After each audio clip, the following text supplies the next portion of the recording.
Sidang tahunan MPR dan DPD RI baru saja selesai. Bagaimana situasi di ruang sidang paripurna? Kita langsung bergabung dengan Afiani Malik langsung dari gedung DPR. Afi, apa saja highlight dari pidato kenegaraan yang disampaikan oleh Presiden serta pimpinan MPR dan DPD dalam sidang tahunan kali ini?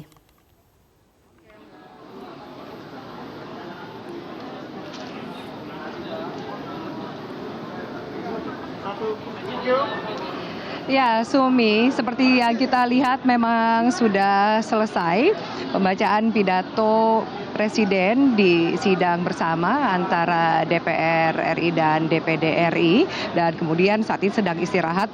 Tadi memang pidato kedua terasa lebih menggebu-gebu, lebih tegas. Presiden menyampaikan soal efisiensi birokrasi, kemudian juga soal perubahan yang perlu dilakukan untuk menjadi negara yang lebih baik. Tidak hanya harus menjadi lebih baik dari kemarin, tapi lebih baik dari negara-negara tetangga. Bagaimana Indonesia bisa berkompetisi lebih maju. Dan itu tugas dari semuanya, bukan hanya pemerintah, tapi seluruh komponen bangsa bisa mendukung upaya menuju ke Indonesia yang bisa lebih sejahtera. Kurang lebih seperti yang disampaikan oleh Presiden. Sedikit juga tadi di akhir pembacaan pidato, Presiden sempat mengatakan meminta izin untuk memindahkan ibu kota ke Kalimantan, meskipun tidak menjawab pertanyaan ke Kalimantan mana nanti ibu kota akan dipindahkan, tapi secara resmi tadi disampaikan oleh Presiden dengan alasan demi pemerataan ekonomi. Tadi Presiden juga sempat mendapat perhatian ketika mengenakan baju dari Sasak Nusa Tenggara Barat.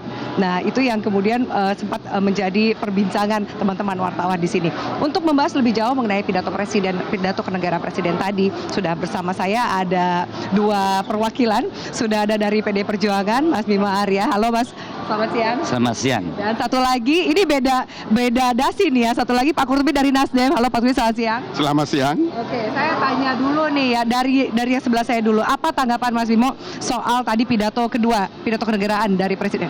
Ya, 74 tahun dengan tema manusia Indonesia unggul untuk Indonesia maju. Ya. Saya melihat bahwa ini adalah pidato kenegaraan beliau sebagai kepala negara di depan rakyat. Di mana rakyat ini representatifnya adalah anggota DPR dan anggota DPD. Ya. Dan beserta beberapa pejabat tinggi negara yang diundang. Saya melihat bahwa pidato Presiden adalah satu yang visioner untuk kita diajak melihat tidak hanya hari ini dan yang kemarin, tapi ke depannya begitu jauh. Dan satu hal yang lebih bagus lagi, pidato itu mampu memunculkan partisipasi semangat kita. Seperti dia katakan bahwa Indonesia maju adalah Indonesia di mana maju itu adalah bukan karya pemimpin saja, tapi adalah karya semua anak bangsa, termasuk semua partai politik disebut tadi semua partai politik ya. Saya melihat ini luar biasa. Semangat kebersamaan untuk membangun negara gitu. Beliau mampu merumuskan berbagai ancaman-ancaman di era globalisasi ini, baik ancaman ekonomi, ancaman budaya, ancaman dampak teknologi, dampak teknologi komunikasi. Dia sampaikan dan kita menjawab, kita tidak perlu takut karena kita manusia unggul untuk Indonesia ke depan. Kalau menurut Pak Kurtubi tadi apa yang paling catatan Anda atau paling mendapat perhatian Anda dari pidato kenegaraan Presiden yang kedua?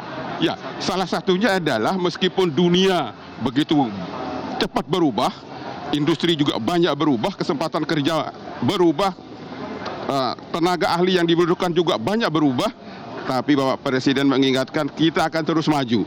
Industri, contohnya industri berbasis tambang, tidak boleh lagi diekspor dalam bentuk setengah jadi atau setengah. Ada added value-nya ya. Hilirisasi, industri tambang berbasis hilir yang belum kita kembangkan secara optimal, sehingga ini menjadi pusat-pusat pertumbuhan ekonomi baru nanti kita ciptakan agar kita bisa menyamai bangsa-bangsa lain. Ingat satu hal lagi, untuk bisa industrialisasi itu harus ada listrik yang cukup. Nah, Ketua DPD sudah mengintrodusir kita segera masuk pembangkit listrik tenaga nuklir. Ini yang bisa menunjang industrialisasi ke depan karena PLTN ini listriknya stabil dan bersih dan sekarang cost-nya bisa lebih kompetitif ya. Mudah-mudahan cita-cita kita bersama dalam seperti diutarakan oleh Bapak Presiden dalam rangka ulang tahun ke-74 negara kita ini akan tercapai dengan persatuan seluruh komponen bangsa. Oke. Nah, soal kemudian persatuan dan kemudian menurunkan ego sektoral dari semua lembaga tinggi, Anda yakin bahwa ke depan akan lebih baik minimal dari 5 tahun pertama Presiden Jokowi?